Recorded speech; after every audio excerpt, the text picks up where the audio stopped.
他是个小孩，他是个白眼狼。你要是不给我，我从这个床上跳下去。来，不行，不行。你别管，你再来，你再来。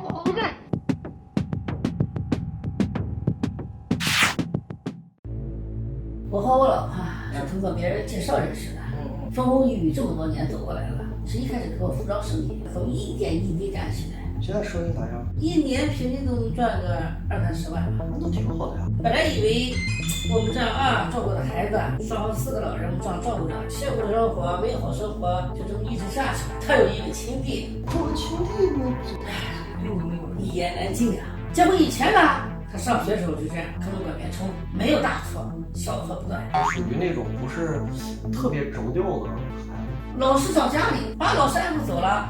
然后也不疼也不打也不说也不讲啊，其实就是溺爱嘛，就我听就有点溺爱他这个弟弟，对吧？对，最后成绩不好就考了个中专，中专毕了业以后，我还觉得，哎呀，我们俩年轻时候我说过，就觉得还可以介绍一个坐着办公室的工作吧。朋友托朋友找了工作，就干1个礼拜，我们都不知道。你这关系不白找了吗？对呀，说工资少了，受不了约束，到不了办公室。那你这到哪？那你也不能说你想怎么着就怎么着。对呀，这个事儿你看，然后我跟他说，哎，也没说别的，先这么待着吧。有爸爸，有姐姐，有妈妈，除了那1个礼拜的工作，到现在就一直闲在家里。不是他那时候中专毕业到他今年多大了？30多岁了，得10多年了，他一天活没干过，全吃家里的。吃家里要吃咱这个姐姐的。今天过来要3000块钱，明天过来要5000块钱，然后趁我不在，然后都给了，我都以为给他父母孝顺这个，我丈娘了，搞了好几个对象，他那人都没有工作。正儿八经想谈个对象的话，人家姑娘不得看看你家庭，看看你个人情况。我跟我老婆谈了好多次，我老婆就是不听，就觉得好像他是这个弟弟，哎，等结婚就好了，结不了婚，他就这种状态，他怎么可能结婚？他吃软饭可以，哎，有女人有钱的话，有实力的话可以。这么些年我们赚的钱小一半，钱也小。那这哪是个弟呀？那这当亲儿子养吗？是不是？2万块钱，我的姐借5万块钱，我就一个劲儿暗示，别借，你有5万块钱。他说他要我买卖，觉得他是不是这么多年阴错转变？真的像他说的要他买卖的话，那也行。结果好了，第2天我就没进货，把这个进货钱给他了。那么前2天又来了嘛，又要借3万，我就问他，我说你这5万干啥了？他说做买卖了。这做买卖你总得有东西吧？是什么东西？我看看，没有，因为还不值。这3万块钱好歹就是给孩子这是报班的钱，他又要来借，我也确实崩溃了。怎么样让他这个改变现在状态啊？对，我知道你这个诉求了，但是我个人现在感觉啊，你这个注意力现在不应该放在你这个小舅子身上。从小就那样，家里就惯，一下去改变他，我觉得是极难的一个事儿。还有另外一个重点和突破口应该是什么呢？应该是你老婆，他们太纵容了，你能理解我意思吗？一提生育要求就满足，一提生育要求就满足啊！对，他如果意识不到这方面的话，我觉得你这个事儿你很难解决。但所以说你得让你老婆意识到这事儿不对，我商量商量，然后到时候可能就需要你配合配合。啊，我没问题啊。对。30来岁了，对吧？姐要钱。对，然后天天吃家里的，但是这种人呢，其实很好下手，就巴不得吃软饭，你知道吗？就丹丹，然后你又想到丹丹，你就去跟他接触，提前跟那个大哥联系，以他的名义，丹丹是他一朋友，给介绍了一对象，这姑娘有多靠谱，把你的年龄这回要做的大一点，跟他年龄差不多，虽然30多了以后长得小，就是由于前面把所有精力都扑在了事业上，所以现在事业很大，钱很多，但是呢，没结婚。我接触到这个圈子来说呢，能找到早就找了。不能找的吧，我也接触不到其他人了。他小舅子肯定不会想，他姐夫跟我们一起做扣来诓他呀，对吧？对。先通过微信的方式跟他聊，而且你不能没头的跟他聊，你是个商务人士。加上完了以后的话，朋友圈仅他可见。第2天装起来，对吧？没事就喝个下午茶，又参加个什么场合，重新做一下人设。好的。差不多聊个2、3天了以后的话，可以逐渐先通过视频的方式。你一两装子看这事儿也没什么吸引力，明白了吗？你们认为可以的，以后时机也成熟了以后约见面。Hello。上山还讲我开车不比你走路快，开车2步。真是香。咱俩逛街去。逛吃海鲜。上海鲜干嘛？我平时都在那边逛街，你陪我去买点东西，好吧？行，走。从这开始的话就装起来，它能看得见的，你的包、你的车、你的衣着，你所有东西正式就全拉起来。主要是家里现在有2辆跑车，现在有辆大点的车，以后结了婚了有孩子了也方便。这个是中大型的 SUV，那个可能是一个小的 SUV。要个大的，那就给你推荐这个。对，这个这个车是一个 RX300。奶奶，你有这个吗？钱都不是事儿，真的，主要是为了以后方便。棒。对，结婚嘛，就家里掏钱花就是了。这个落地80几万是吧86、7差不多。真的假的？好，可以吧？好，可以啊，可以。那就定这辆。要这个。行。好。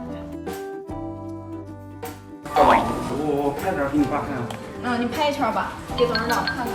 218的那个开间是7米，218的光客厅的开间就是多长？到时候这个地方就定女儿房。是吗？挺好。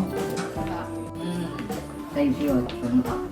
省得以后换了。你万一生2个孩子怎么办？这么大？别和不差那点钱啊。总价话830万。总价830万。多少钱？咱有那么800多万，一共800多万，咱。您看到这个170，这个170的总价是600到700之间，155。其实咱买这个的话，就不如买那个200多的了。是吗？对，差几十万，这个都没有什么区别。咱要这个大的，咱不要这个小的。哦，有大的。对，咱就看一下200间，看一下这个风格。还有大的。对。前面这些都铺垫完了以后，带着去售楼处跟 4S 店买车买房。对，买车买房就挺贵的。虽然咱俩接触时间不长，但我觉得你人挺好。我现在如果咱俩能行的话，就赶紧买个车买个房，大家可以定这个事儿。你就把姿态做出来，反正你不差钱了。这2天车你们先用着。然后或者是会所其他地方需要用的话，就提前给我打招呼，我把所有的一切都安排完，你们就去。这是到哪个地方？这是我一个那个生美的会所，这是其中一个。这儿咱不是走到这儿也近嘛？上这儿来。会所。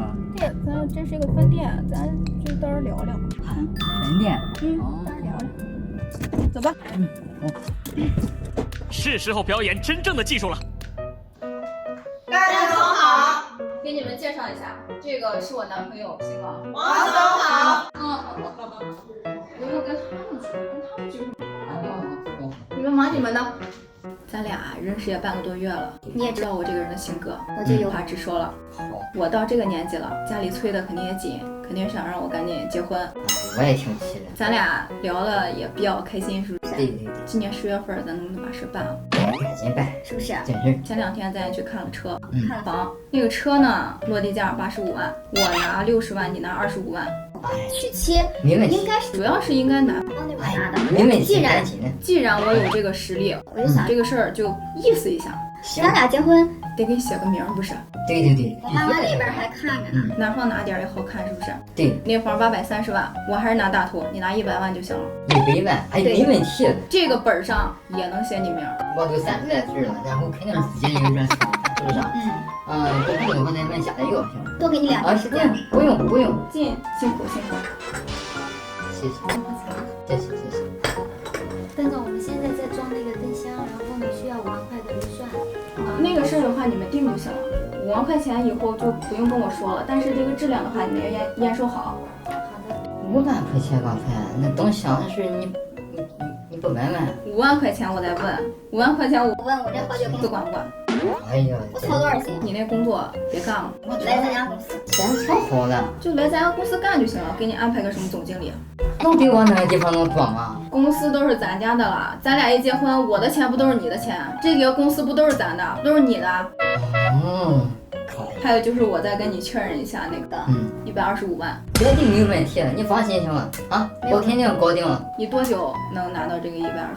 这样吧，1个星期，可不可以？1个星期绝对搞定了。逻辑来说，我是嫁姑娘，对，你多少出一点，表示一下诚意。对，他姐一会儿以他们家庭来说的话，经济能力到达一个什么范围，就死肯定也做不到啊，明白了吗？他也会算账，哎，就是我把这些钱拿出以后，我会得到更大的利益，这不是天上一个大馅饼砸我身上了吗？所以我们做了这么多事儿的一个目的，就是逼着他姐意识到他这个地的真实面目到底是个啥样，你知道吗？本来不是谈钱的事，我本来就是想看好你的人，你知道吗？这俩是情投意合，这个事绝对赶紧搞定。1个星期之后，咱把车划定。好了，好嘞，好。